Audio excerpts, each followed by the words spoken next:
Hi everyone, I am Jay Tyagi and I welcome you all on this channel. मैं अपनी journey को, मैं अपनी लाइफ के कुछ लेसन्स को जो मैंने सीखे आप लोगों के साथ शेयर करना चाहता हूँ, and that is very important if you are preparing for UPSC और any civil service examination, state PSC. The question is why I left Delhi. I used to live in Mukherjee Nagar in Delhi for the preparation of this competitive examination of UPSC. लेकिन unfortunately कुछ ऐसा हुआ कि मुझे दिल्ली छोड़ना पड़ा, मुखर्जी नगर छोड़ना पड़ा. क्योंकि अगर आप यूपीएससी या किसी भी स्टेट पीएससी की प्रिपरेशन करते हैं और वो प्रिपरेशन सही दिशा में, सही तरीके से, है ना, जारी कंटिन्यू नहीं रहती है, तो आप मान के चलिए कि आप एक बहुत ही एक तगड़े लूप में फंस चुके हैं. चक्रव्यूह कह सकते हैं आप उसको. और उससे बाहर निकलना और सफल हो जाना बहुत ही मुश्किल है, लगभग इम्पॉसिबल है, हो ही नहीं सकते आप. एक तो दिल्ली छोड़ने का रीज़न ये था कि पॉल्यूशन बहुत ही क्रिटिकल लेवल पर पहुंच चुका है दिल्ली का. I am not talking about only air pollution, social pollution भी बहुत हैवी है ना. आप लोग समझदार हैं, आप जानते होंगे कि क्या हाल है मुखर्जी नगर का. Every boy, every girl, not every, but yes, most of the girls and boys are indulge in them self so much that they have diverted from their target. और हालांकि मैं उन सब चीज़ों में नहीं था, लेकिन फिर भी जब आप ऐसे माहौल में रहते हैं तो प्रभाव तो पड़ता है.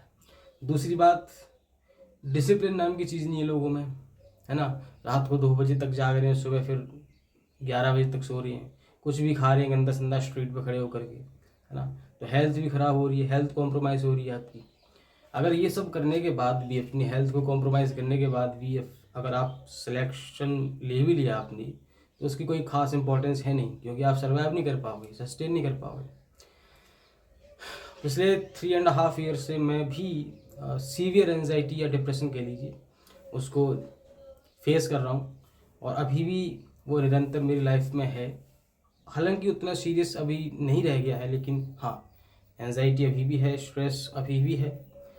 लेकिन दिल्ली छोड़ने के बाद एक चीज़ जो परिवर्तन मेरी लाइफ में आया वो ये कि डिसिप्लिन, है ना. आप सुबह जल्दी जागते हो, पूरे दिन अपना काम करते हो, वेदर यू आर स्टडिंग और वेदर यू वर्किंग, कुछ भी आप जो भी है आपका काम है, उसमें डिसिप्लिन बहुत ज़रूरी है ना. तो पहली चीज़ ये. दूसरी चीज़ ये कि कंटिन्यूटी बनी रहती है आपकी पढ़ाई में अगर डिसिप्लिन आपके जीवन में है तो. और ये स्टेट पीएससी या यूपीएससी कोई दूसरा कम्पिटिटिव एग्जाम से इसकी तुलना मत करना. ये बहुत ही अलग लेवल का गेम है ये.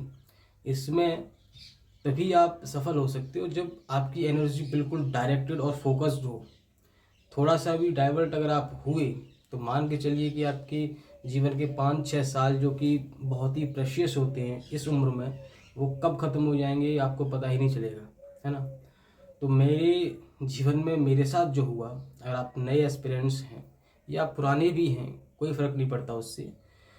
वक्त रहते अपने आप में चेंज कीजिए, स्थान परिवर्तन कीजिए, है ना. प्लेस को चेंज करना बहुत ज़रूरी है. अगर आपको एक ही जगह पर रह करके कोई ख़ास रिजल्ट नहीं मिल रहा है तो चेंज कीजिए. अपने आप को एक बार बैठ के एनालाइज़ कीजिए कि कहाँ दिक्कत आ रही है. ये मत सोचिए कि पढ़ाई तो हम कर ही रहे, हो ही जाएगा. नहीं होने वाला, कड़वा सच है. ऐसे होता तो फिर सबका हो जाता, नहीं होने वाला, है ना. क्योंकि बहुत फ़र्क पड़ता है इन सब चीज़ों से. तो ज़्यादा कुछ मैं नहीं बताऊंगा अपनी लाइफ के बारे में या क्या अभी चल रहा है, लेकिन एक चेतावनी ज़रूर है आप लोगों के लिए. It's a kind of warning कि समय रहते अपने आप को थोड़ा सा टारगेटेड कीजिए, फोकस्ड कीजिए, क्योंकि ये प्रेशियस टाइम निकल गया तो उसके बाद फिर हाथ में कुछ रह नहीं जाएगा. Thank you.